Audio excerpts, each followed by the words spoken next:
What's up, everyone? It's been a while. We've missed you. It's 2023. We're ready to get back into this thing. The season is just about less than a month away now. We're getting excited. I know you all are getting excited. We're going to talk about what's happened in this offseason and what to prepare for.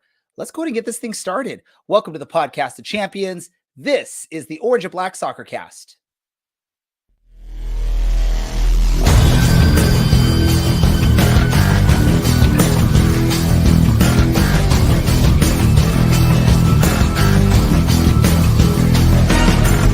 This is the Orange and Black Soccer Cast, the first and only podcast dedicated to Orange County Soccer Club, its fans, and supporters. Follow us on Twitter at OCSC_SoccerCast or on Facebook at Orange and Black Soccer Cast.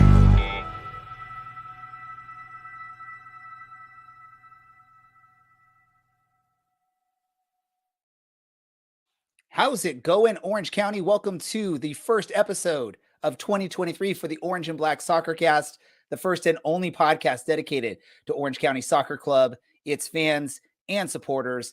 I'm your host, Ray Samora, and I'm here to take you through this journey as we discuss and get excited about Orange County Soccer Club. Let's go around and see who's joining us for this first episode of 2023. First, we're going to introduce Taylor, who is a big part of the show today. She's officially a regular with us. We're going to try and have her on as much as possible, as long as her schedule will allow. Taylor, how you been? I am good, thank you. I'm very excited to be back and back on the podcast too. Yes, I'm ecstatic to be back. I've been waiting to talk about this team. It's been an exciting off season, but we have more people here to help us talk about this. And look at this stranger, this face we haven't seen in, what has it been, Mr. Allen? Like 6 months now we haven't seen you or heard from you. How are you doing, my man? Good. Big life changes in my world, which has taken up Tuesday nights. I'm no longer a classroom teacher. I work for the California Teachers Association now, which is the statewide union. And so just a lot of like getting things and ducks in order and getting released from school districts. And it's been quite the off season for me as well. I feel very much like a player who was signed at the last minute.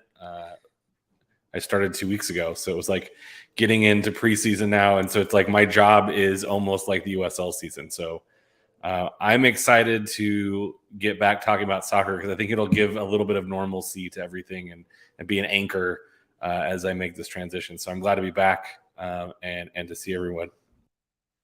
And for those not watching the video stream, I mean, he's looking pretty spiffy too today. So perfect. I'm glad you dressed up for the occasion, Mr. Allen. One last voice that's going to join us in this episode today, and that's Mr. Brad from Vegas. No longer Brad from Reno, Brad from Vegas. How we doing, Brad? I'm doing quite well. So I just went to pour myself a drink, and I have the background turned off because I need to show you how, sometimes you think the season's going to go half full, half empty.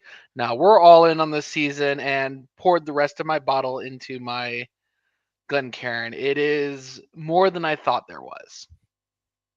It's not the Malort, right? No. It's Scotch. It's all right. I was gonna say we're not going already with the negative side of things here with like a 3/4 full glass of Malort. No, although I will be in the area next weekend, and there is some Total Wines with Malort down in LA area. So I got to stock up. You've already checked on that. Awesome. So of course we're missing Mr. Dillon. Unfortunately, he wasn't feeling well today. So best of luck to him. Hopefully he's able to recover and join us very soon. And if you haven't noticed, if you haven't checked out our website, we're starting to get more involved with some written stuff. We have some new people that are helping with that. So go check out our website, OCSC Podcast, and read what our content or see what our content is about there. I know Mr. Daniel Jenks posted a sort of preview or, I guess recap of the offseason type thing just recently. We'll have something coming out either later on this evening or tomorrow, a little bit about the preseason match against UCI, which unfortunately I don't think any of us saw. So we won't really get to talk about that much in depth, but feel free to drop in your comments about anything. If any one of you peeked over the fence to see what was going on with the UCI match, somehow snuck in to see the match against LA Galaxy, I believe that one already happened. If not, I apologize if I'm incorrect. But let's get into all of this because we have it was a pretty interesting offseason for Orange County Soccer Club and all of us fans that are excited about it. Obviously, we all remember 2022 wasn't the brightest year in the club's history. Coming off the championship, they really struggled, never got that team chemistry, dealt with injuries. Maybe at times only had one defender on the roster that could actually play in the matches. So it was a really tough struggle for Orange County. In the offseason, returning faces, new faces, and some faces have left. Let's just sort of look at the roster as it stands from what we know at this moment. And any of you here or anyone in the chats that are watching live, correct me if any of this information is incorrect. I apologize. Let's talk about goalkeepers. I think as of right now, we only have like one goalkeeper on the roster, right? And that would be Mr. Colin Shuttler. That is probably the most worrisome position. Anyone that knows the sport knows you have to have at least capable of playing first team soccer goalkeepers on your roster because you never know what may happen with injuries. We saw last year Patrick Rakowski had to take basically almost a month off because of injury / sickness. Luckily, Orange County had a Colin Shuttler on the roster. He came in and filled in very well for that. This is probably a very worrisome part of the roster as we have there. We'll talk a little bit more as we go through. On defense, the players that we have, I believe returning would be, and we have Rob Kiernan, we have Brent Richards, and then depending on where you sort of fit him in on this roster, he did play plenty of minutes on the defense last season, and that's Alex Villanueva returning. And then some newcomers onto the roster, Ryan Dogman, Andrew Fox, Owen Lamb, Marcus Nakim, and Joey Buckley are just some of the names that have been announced from the club. Definitely, it seems to have been a very important part for Orange County in sort of shoring up I guess we could say very poor defense from last season. And you're losing someone like a Michael Orozco. It's really tough to replace, but that's what they did. Midfield, returning players such as Dylan Powers, Seth Kasipley, Brian Olaski fills into that midfield more in an attacking side of things. Team captain Daniel Peterson, Kyle Scott, and then you also have the return of Kevin Partita, and then a newcomer from UC Irvine, in Ashish Chadha. I don't know how to pronounce the name correctly. I apologize if I butcher any names here that I'm not familiar with. And then attacking side of things, obviously Golden Boot award winner, and not the better of the Olaskis, Milan Olaski. You also have Bryce Jamison returning, Corday Osudina returning, and then you have the newcomers in Emil Nielsen and Mark McNulty. So that's sort of what it looks like right now. Did I miss anyone? Anyone know if I've missed any of the actual confirmed players on the roster? Oh, I think that's everyone. And I think we're bringing in, if anyone isn't watching live on the video again, Larry is joining us. So Larry, really quick before we get into this in-depth discussion, how are you doing? I'm doing great. How's everybody tonight? Lovely to see you. Super excited to be here. Woohoo! Let's go. OCSC. Get fired up, everybody. Let's go. Oh, you win the award already, Larry, for most excited of the night. The rest of us sort of are pacing ourselves. We'll get more excited as we go through all this. We just went through the what we know on the rosters so far. Obviously, we're all familiar with USL Championship. You can have announcements really late into even a few weeks into the season. And as Orange County has shown in the past, even mid-season, you get some announcements of roster moves. Let's talk about some of the names maybe missing from what we know on the roster. Let's just go through really quick and let's talk about who is the player that you feel we're gonna feel the most as far as missing from this roster. I'll start with you, Taylor. What's the player that you think is gonna be that we're gonna be missing the most as fans, and what's the reasoning behind that? I mean, I think for me, it's predictable, but it's going to be Rakowski. He was such a huge part of the team for the championship year, obviously, and he was still solid last year. There was ups and downs, but we're going to miss him. He was a good leader. You always hear him talking at the back. We're not going to have that. And if we have a weaker defense again, then we're really going to miss that. And talking about goalkeepers in general, I believe when they done the tryouts, one of the people that was called up to do first team practices was a goalkeeper. How that is gone, no idea, but maybe that is a possible second keeper we have. All right. Yeah, I think that's no surprise that Taylor is picking Patrick Rakowski. We all know that that was pretty much her favorite player in the past. And I don't know, are you going to still be cheering for Patrick now that he's wearing those ugly red colors of Phoenix? I know. How's that going to be handled, Taylor? I mean, listen, I think I wish him all the best. I don't wish Phoenix all the best this season, but I hope nothing bad happens to him. There we go. Let me go to you, Alan.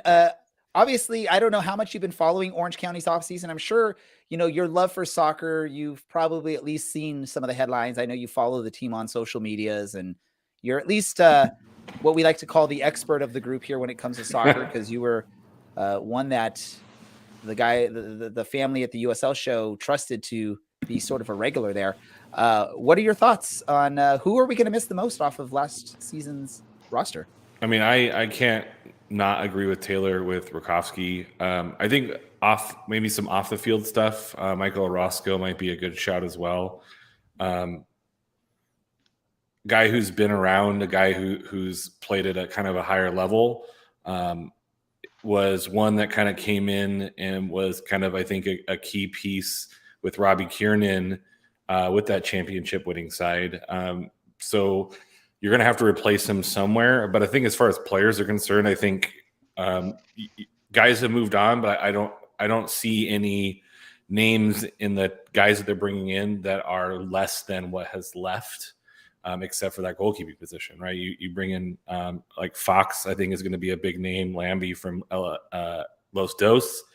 Villanueva is going to have the room to be aggressive, I think. And so I think you're going to see some of these same name players playing better. And I think, Taylor nailed it. I think the only question mark right now for Orange County as far as a competitive team is Rakowski. Goal scoring wasn't an option or wasn't an issue last year. It was, the goals against really killed the team. They scored as many goals as New Mexico, scored one more than Sacramento. We're not that far behind San Antonio, who scored 54. And so it's really that back line and that keeper. So that kind of 5 or 6 players, depending on how you want to count them.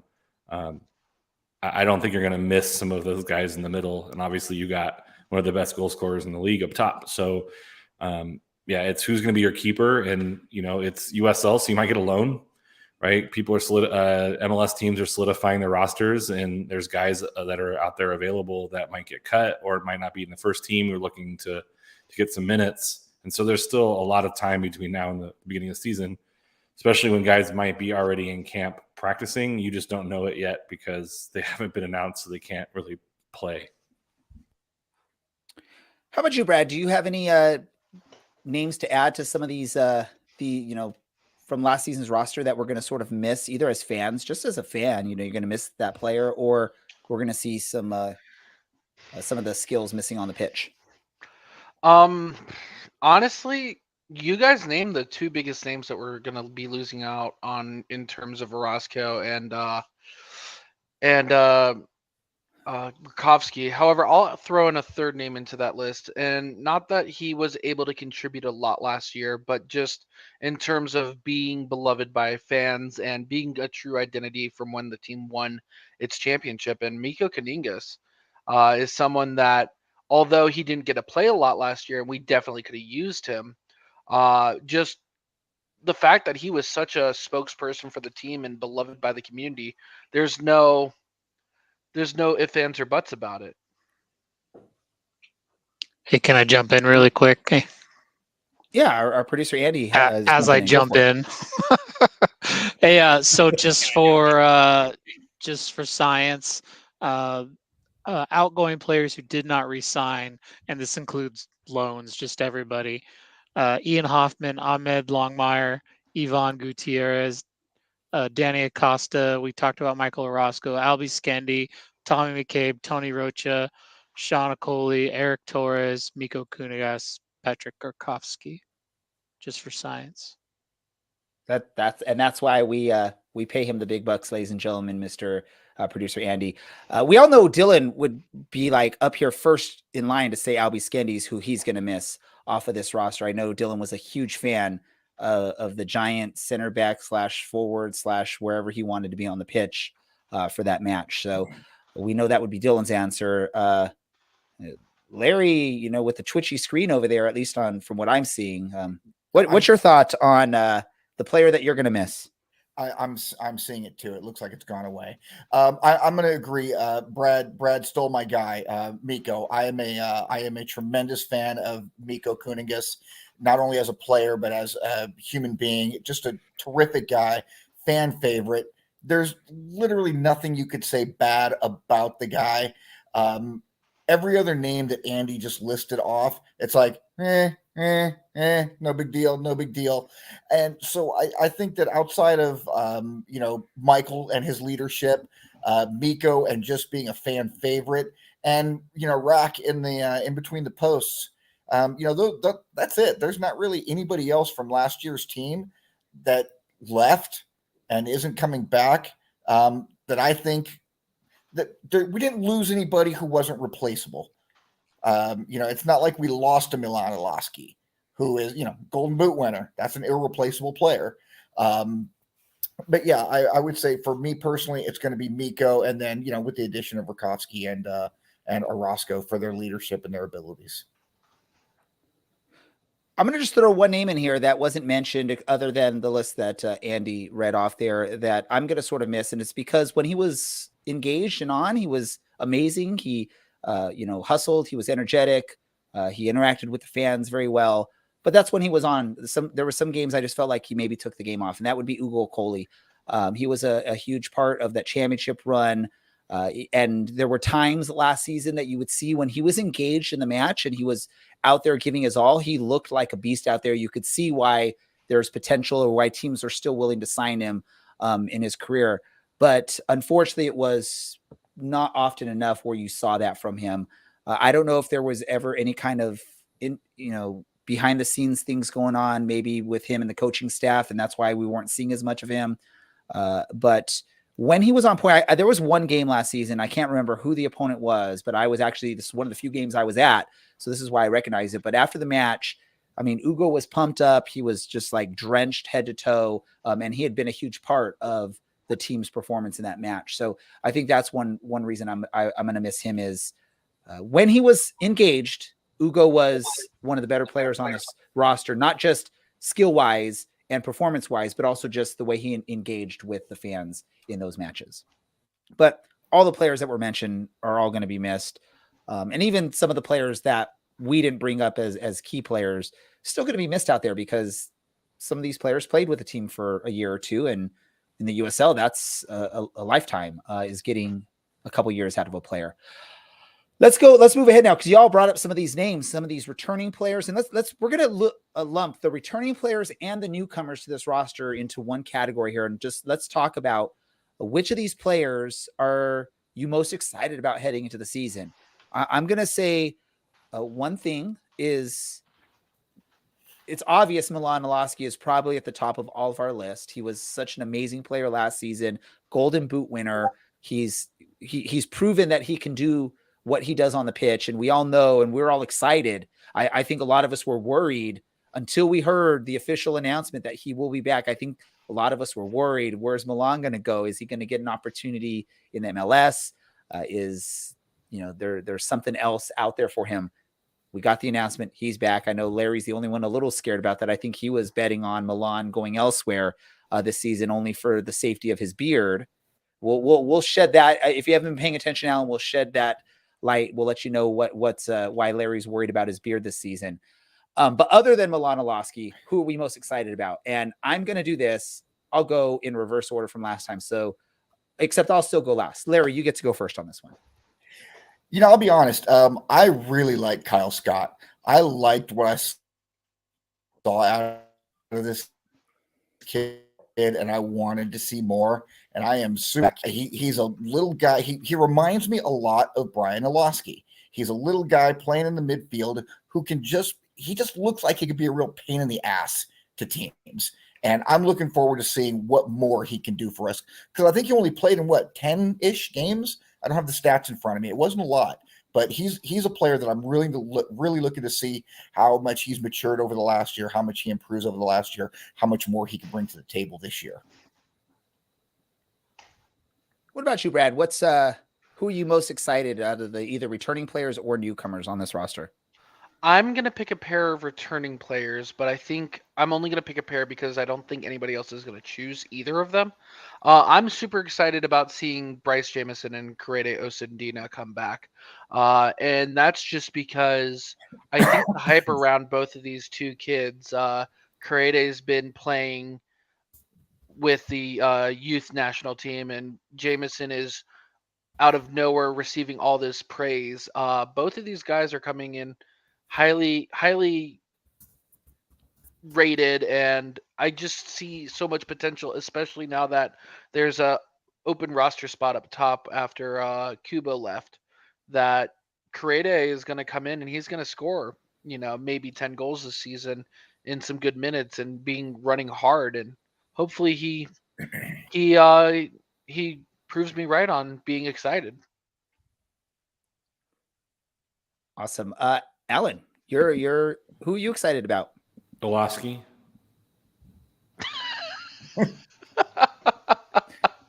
Which one? All right. Brian Olaski. I think having him. I know he was out last season for a lot of the season, but I think having him, if you can keep him healthy for an entire season, I think he's going to be a huge part of the team moving forward. Right, he's going to be one of those guys who gets the ball forward to his less impressive brother.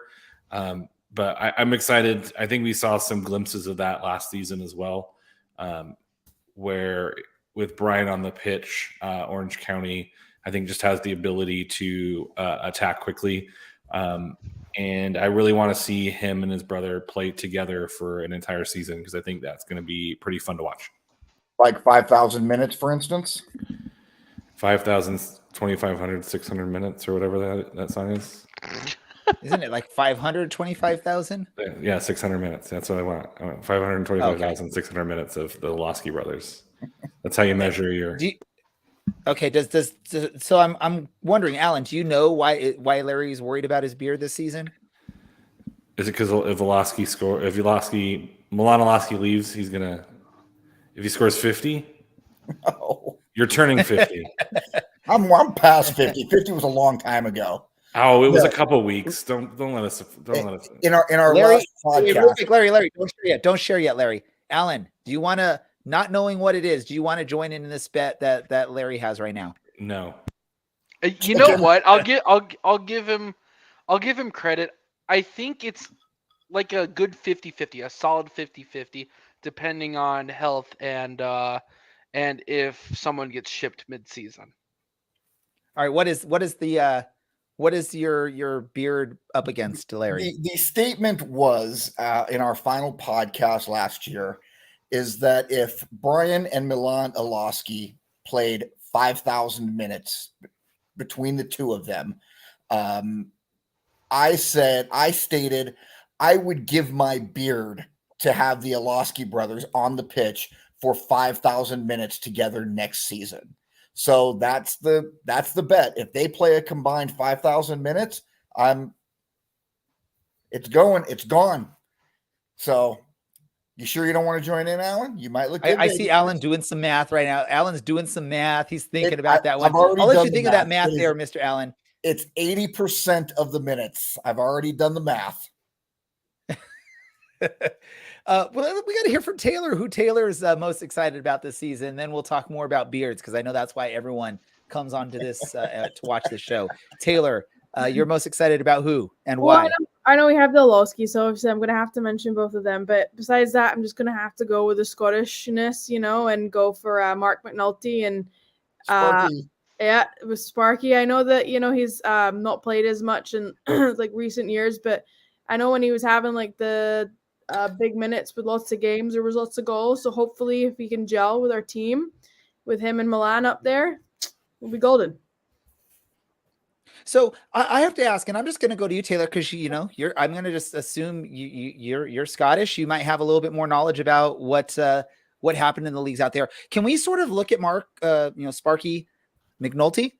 His situation, is it any similar to what Kubo was with last year? It's sort of maybe someone that's been struggling a little bit as of late, trying to revive or revamp their career and maybe show that they still got it? Or is this a totally different animal from what you know? I'm not sure. And I feel like, coming over from like Scotland or England or whatever, it's just such a high level. And I feel like if a lot of it too is just going to be gelling with the team. I feel like Kubo, for me, just never got with the team, was never like synced in. So I think it could be a completely different scenario with McNulty, or it could be exactly the same, but I'm hoping for the opposite. I saw Larry was like shaking his head. Yes, that he believes it's sort of a similar situation. Is that what you were trying to say there, Larry? Yeah, I think I'm looking at McNulty as very much a Kubo type of player. And here's the thing: if the guy gives us 9 or 10 goals like Kubo did last year, I'll take it. Add that to 16 or 17 from Milan, another 8 or 10 from Correde. We're going to be just fine offensively. There we go. Let's do this. I'm going to cheat a little bit. I'm not going to quite go with, well, Tyler, who I believe is an anteater, UC Irvine, is going with Ashish as who he's most excited with. I saw a few other names going around here. I just can't remember off the top of my head what I've seen so far, so I apologize on that. Here we go. I'm going to cheat a little bit, and I'm going to say let's go with the new assistant coach for the team, Morten Carlson, being added to the team. I think we now know why so many Scandinavian players were signed this offseason. There's sort of that connection with a coach from that area that probably knows quite a bit. This is a coach that was, with a team in the World Cup. So that's, a lot of some good experience. And then there was also the announcement of like the new training or head of performance or whatever. And I know in my conversations with some of the people at the club prior to the announcement, there's a lot of excitement behind this edition as well. So I think there's excitement behind the experience that we're getting with the coaching staff, the training staff on there. And I think that will hopefully help with better results on the pitch. I know in the end, the players have to perform. And if you could have the greatest coach in the world, and if they lay the greatest game plan out there, if the players don't perform and don't do what is expected of them, it doesn't matter what the coaching staff does. But the hope is you have some key strong voices now that have been added to Richard Choplow's staff. And hopefully, with the addition, in head of performance, Scott Peary, maybe we'll see some reduced injury numbers this season if the players are being Taylor's worried about that thought there, huh? Yeah, I mean, you don't think it's going to help? No, I don't know. I mean, not right off the bat. I mean, they're going to have to be there a while. And I think to have that much of an impact, you'd have to have like consistency with the players, USL, and no matter what team you're at, it's very much everyone's in and out. So I don't know how much that's going to help. Obviously better than not having it, but I don't know if it's going to be such a big deal. Let me just say this, and hopefully I'm not getting in trouble for anything, but I want to say, I think there's these coaches have been involved with the team longer than when it was just announced. I think they've been working with the team a bit longer than that. I don't think it's just like the last week or two that they've gotten started.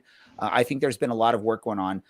Obviously, the first head assistant coach was busy with World Cup stuff going on and whatnot. But I want to say there's been some of the performance evaluations and stuff like that have already been in the works and have been going on throughout this offseason as the players have been involved. So that's why I'm maybe a little bit excited about that. But one name we didn't mention actually on the pitch, I'm going to have to just say it out because none of us did, was Danny Peterson, the team captain, coming back and getting that armband.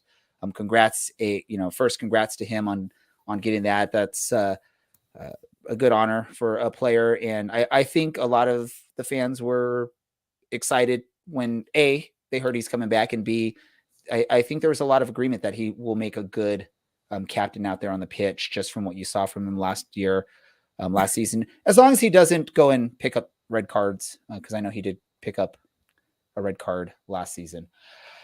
But yeah, exciting things. What are your thoughts? I know I briefly brought up, and Taylor talked about sort of thoughts. It's going to take some time for the coaching staff to sort of gel with the players. But what are your thoughts on the announcement of some of these new members of the coaching staff for Orange County this season to help Coach Richard Chaplow? Let's go to you first, Brad. The first Brad of 2023. I'm really right there. excited for pulling as many Brads as possible. No, I'm really excited to see this retooled backline and the emphasis that the team has put on the defense over the offseason. I think a lot of people will agree with me that bringing in players like Fox from El Paso and having Kiernan back there again, as long as he's healthy, should definitely be a massive upgrade over our last 2 seasons. Um, and also seeing hopefully Villanueva can go back to his natural midfield role and succeed there and kind of bolster our midfield because that kid's got dog in him. He's gonna run until he can't run anymore. But just seeing those two and Owen Lamb come in as well. Um, Hopefully those three with maybe Richards off on the side or Dogman. I don't know how we're gonna line up on week 1. But seeing all that come in hopefully should make this team look a lot better defensively and give Shuttler a chance to have a better season than Rakowski had to have last season. So that's what I'm most excited for moving forward in the season is just finally a retooled defense that we can be more confident in. So there's a lot of talk here about Villanueva. Hopefully he gets to move back, more up to the midfield type role. But correct me if I'm wrong. I believe Richard Chaplow really likes to play that 3 sort of center back defense and have some wing backs. I really think his goal is to have the 2 outside defenders playing more as a wing back and getting high up the pitch, which I think fits right into Alex Villanueva's, abilities. And you look at some of the signings we brought in as some of those outside backs, they're more of the attacking outside backs that are going to play more of that wing back position. So based on all that, I'm assuming we're going to do a back 3 and then the 2 wing backs sort of get higher of the pitch, almost playing like midfielders. I know everyone's saying I want to see Villanueva playing as a midfielder. Pretty much did that most of last season, playing from a wing back position, just had to track back on defense a little bit more. But he was, I can tell you numerous times, I saw him right up by the corner flag, taking a dribble down the line and making some crosses or cutting back and getting inside, which is not what a traditional outside back is going to do on the pitch. I think I saw Taylor sort of nodding slightly while we're talking about that. Am I assessing that correctly, Taylor? I think wingback is a perfect role for an Alex Villanueva and some of these other outside players that we've brought in, right? Yeah, I think so. My thing with it is you have to have the right player. If not, you end up the defense that we had last year. But I think Villanueva is somebody that can absolutely do that and shines doing that. I just don't think that it's not a normal position and it's not something that, kids are coached to do from young through to this level. But if you get the right person like Villanueva, it's like a trick up your sleeve. It's not a normal thing, and you get that extra support up top. And with the person that's fast like that, you also have your defense still. But again, depends on the person. Well, and I think part of the pain last season was with the back 3 defenders, we had one defender and the rest were just sort of makeshift, whoever we could fit back there. I hate to do it because this is a whole brand new year, but more than 5 times last season, we had to call out a player like Albie Skendi for mistakes in the back 3 there. And that's what happens, right? If you're playing that type of defense, you have to be mistake free in that back 3, or it's going to hit the wall. It's going to hit the fan. That's the saying. Alan, your thoughts your thoughts on just whatever you want to say, Alan. I'm not going to ask you to say something specific. Oh, I was just I was noticing some of the comments in the chat about it's been a while since Orange County has more than one reliable goal scorer, and they bring up Seaton and Jones in 2019 had 12 goals and 12 goals, but last year Kubo had 9 and Olaski had 22. So I think if you compare those 2 years, I don't think they're necessarily that far off. Obviously, going back to 2018 with Enevoltson, Quinn, and Seaton all in double figures. Seaton at 12, Aiden Quinn at 11, and Thomas Enevoltson at 20. I'm not sure you're going to see quite a pairing like that this year. But I do think I think last year it wasn't the offense that really was the problem. And I think you're trying to replace them with competent pieces, surrounding Olaski with some smart players who can pinch some goals. Like if what Larry said was like if you can get 8 or 9 out of a guy, that's great. Like that's what you need to be competitive. And I do think what Daniel's saying with Kiernan, I think was the biggest difference last year to the previous year was you had teams who could cross things in and Kiernan would head them away. It made a lot of these teams one-dimensional, right? You couldn't have the play down the wing centering it in because Kiernan took that away. And so it made teams one-dimensional, which made them easier to defeat, right? If you know that they're not going to come from the sides or you're going to handle it through the sides, then you clog up the middle and now you're creating huge problems for the team. So I think that Robbie Kiernan or someone like him, I think is going to be the biggest determining factor in how good Orange County season is. It's not the offensive side. Last year, the issues were not offensive, right? They were keeping the ball out of the back of the net. And so I think having Kiernan back, even if he's slower, he can sit back in that three center backs and have a guy like Fox play that ball moving defender, and Kiernan doesn't have to play for pace. He can be that rile them up, getting in their heads, and then shutting them down. And I think that's what Orange County missed last year was that fierceness, that ability to get in the other team's heads and get them off their game.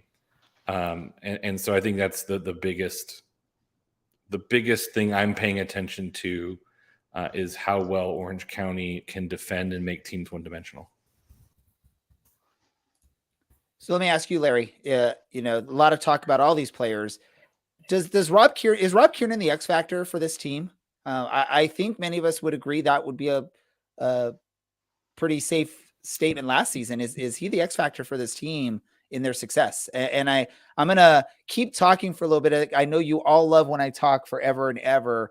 If you're not watching the live video stream, you won't have any idea why I'm talking. But you look at last season, Rob Kiernan missing, I think, hurt this defense tremendously.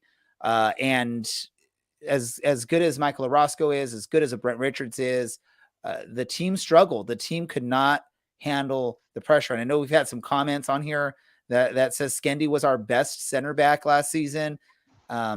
Please share whatever it is that you are drinking, smoking, eating, because that just sounds crazy to me. And maybe I'm just being very mean when I say that statement, but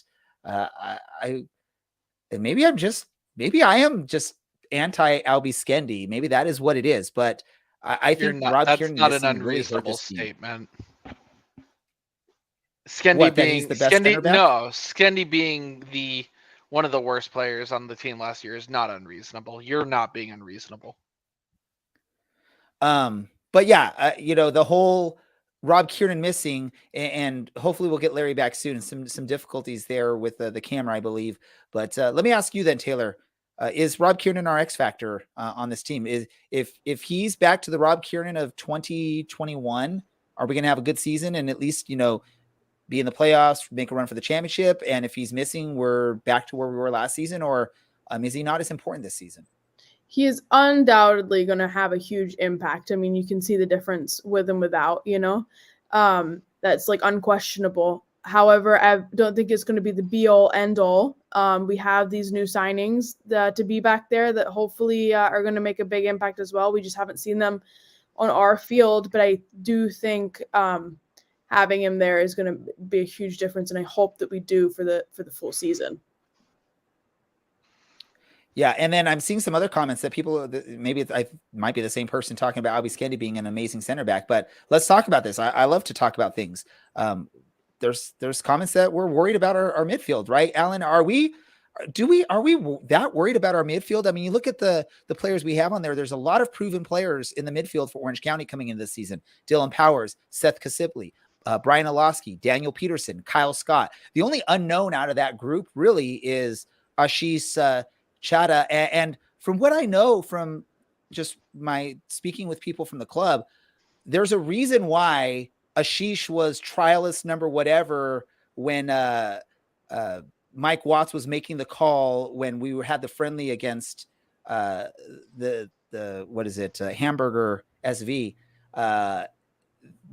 If you watched that stream on ESPN Plus, the trialist that Mike Watts had no information on the name, that's who it was. Orange County was trying to hide this name so that we could make sure that they were going to be able to sign him. So there is at least some good information that this is a good signing maybe for down the road. But are we that worried? Is the midfield that big of a concern, or is that a little bit too worrisome?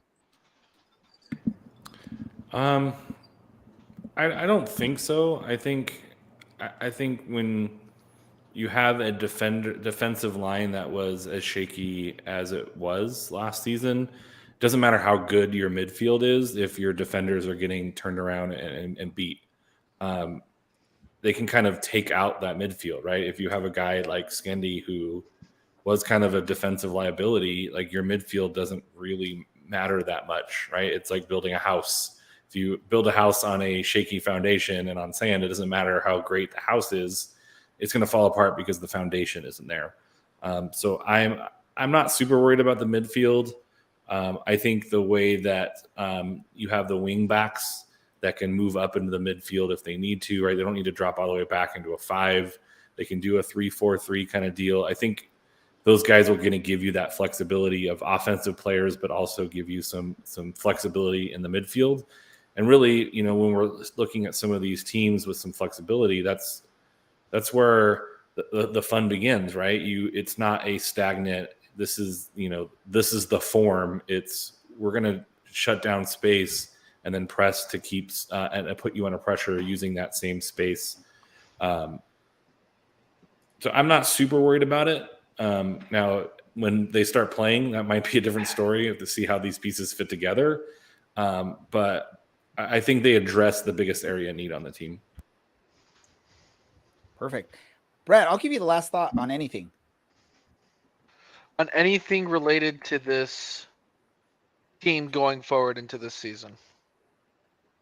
Is that what you are?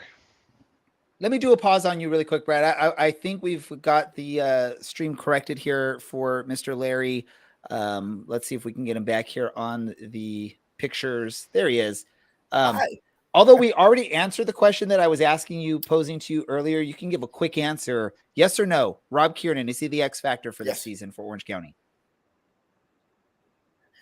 Absolutely, no question. Rob was a huge, huge part of that championship year. And being healthy and him being the same player, granted, a little older, might be a little slower, but him coming back to form is going to make a huge, huge difference in the back line on this team. Perfect. All right, now, Brad, you had a little bit of time. Last random thought about whatever we've been discussing before we move on to start wrapping things up. Yeah, I'll just end with saying my linchpin on this season is going to be we didn't bring in another keeper, or at least one that we know of. We might sign some talent from Orange County Academy. Is Shuttler the guy for the job? And we will learn that probably a month into the season, depending on the results. I'll just jump on and I'll top on that really quick, Brad, is if the defense is at least slightly better than last season, I mean, Shuttler should be fine. The worry is if the defense is like last season's. We all know Rob Kiernan, when he's healthy, what we can do. We know what Brent Richards can do. We know what Alex Villanueva can do if he's put into that role. We've seen Andrew Fox. There's a lot of hype over Owen Lamb, but some of these other names, we'll have to see what we're going to get out of them with Orange County this year. Ooh, fun. I mean, first episode of the year. It's always fun to talk about roster signings. I believe in past seasons we'd get to our first episode and we wouldn't even know half the roster still. So the league has moved forward and there's been progression in getting signings done a lot quicker than before. I saw Alan do a little smirk. I think he remembers some of those episodes back in the day where we're going to go back live. And then we're like looking at the pre-show. We're like, they haven't announced much yet. We only have 1 or 2 names that we know of. So it's nice to have a full roster to talk about here. Let's go around. Is there any soccer news anyone wants to share that's non-Orange County related? Sunderland Black Cats coming to America in July. Incredibly excited. They're going to be playing San Antonio. They're going to be playing New Mexico. And naturally, when my English team is in America, I will be in Europe. Go Black Cats. I also want to give a shout. The trip then. You're canceling the trip then, Larry, so you can go to New Mexico and watch them, right? Yeah, I'll tell you what. You explain that to Carrie, and then please, all of you, enjoy my funeral. You gotta love the no in the background there. That was awesome. All right, Alan, what was your? You want to give a shout out to the Haitian national team, women's national team. They beat Chile in a 2-1 match today, securing their very, very first World Cup appearance. So I know that they were super excited. And then the U17, US U17 team clinched the US17 World Cup bid as well today. I think it was a 5-3 thriller featuring a young USL goalkeeper that you guys will see a couple times this year in Duran Free from San Diego. So a couple shout outs to national teams doing the thing today and making World Cups. All right. I will give one last one. I would say that we went to our first U.S. men's national team when they did the friendly. That was fun, but I will say it's more fun to be watching the U.S. women's national team in the She Believes Cup. There we go. Brad, I have no extra soccer news to report. There we go. Well, then let's go ahead and move on and let's do some random thoughts for this episode. And then we'll talk about what's coming up next for our podcast and anything else we might be doing. So let's go random thoughts, and we will go to, since Brad didn't have a soccer thought, we'll go to Brad for his random thought tonight. I knew you'd kind of do that. So my random thought is, well, I forgot my random thought. That's classic of being first. You know what? Just be good people. It's nice to have soccer back. It's nice to be talking about all of this. And I missed all of you guys. And really, I know we're going to talk about what's coming up more, but there's a lot to look forward to this season with how we're changing things behind the scenes. And I hope you guys enjoy all the extra work we're putting in for you guys behind the scenes, because there's a lot that's going on. Let's go to Alan. If he remembers what a random thought is for this show. By union. Larry.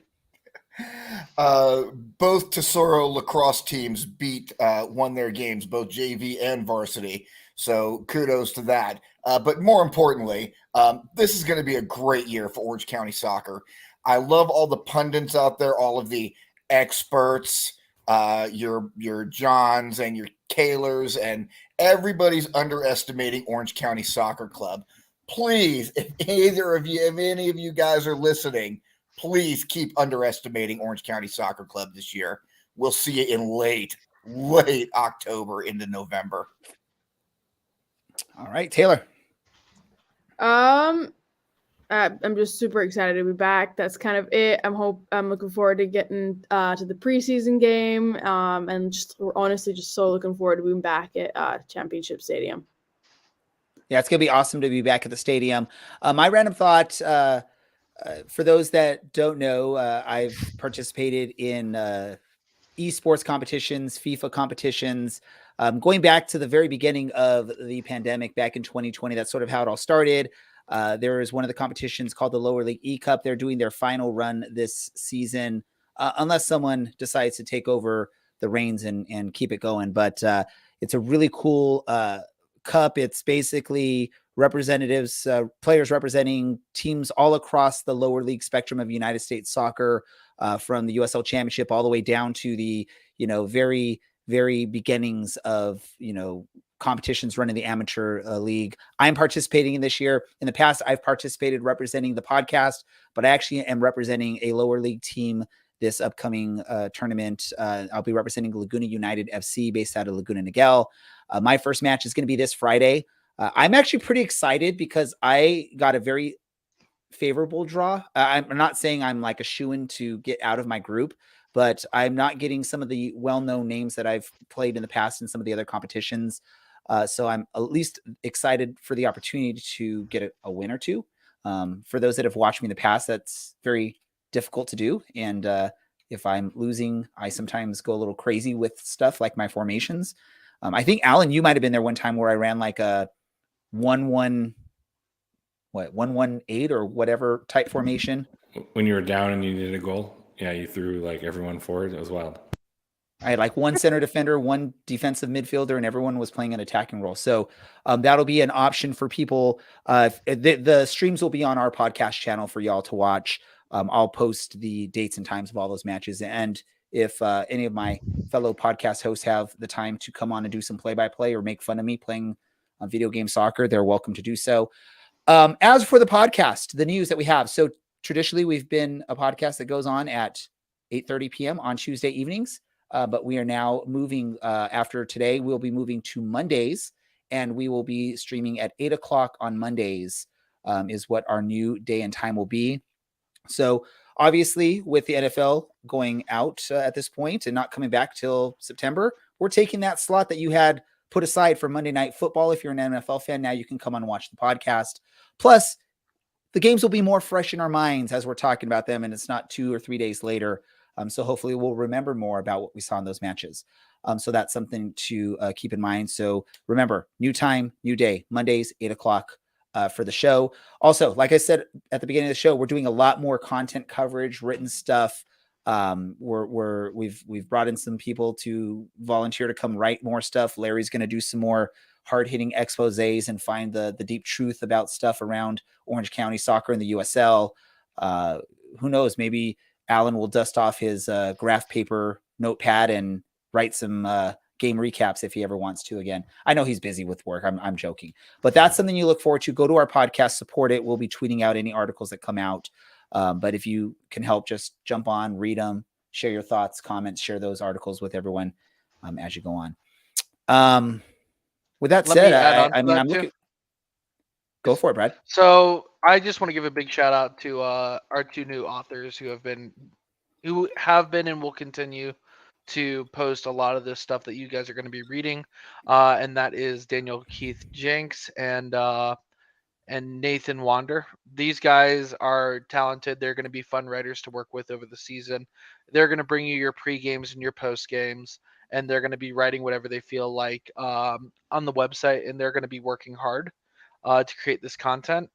And just also, we're going to be looking at changing how you guys make your predictions going into next season with newer and better ways for me to accurately track.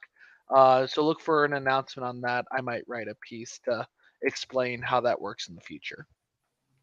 Yeah, Brad basically just didn't want to have to do all the work manually that he was doing in the past. So it's making it easier for Brad. That's all it is, which there's nothing wrong with that. Larry has a thought.